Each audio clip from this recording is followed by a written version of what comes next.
The air conditioning and heating system is designed to make you comfortable in all types of weather.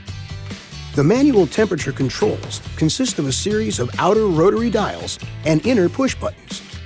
The blower control regulates the amount of air delivered through the ventilation system in any mode. There are 7 blower speeds. The blower speed increases as you rotate the control to the right. The temperature control regulates air temperature.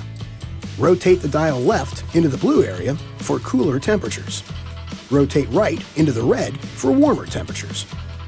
Use the mode control to choose from several patterns of air distribution. You can select either a primary mode, identified by the symbols, or a blend of 2 modes. The closer the setting is to a particular symbol, the more air distribution you receive from that mode. Push the air conditioning control to engage the air conditioning.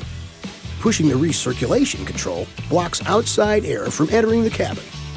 Push the rear window defrost control to engage the rear window defrost. This video is not intended to take the place of your owner's manual. For complete details and other important safety information, please see your owner's information.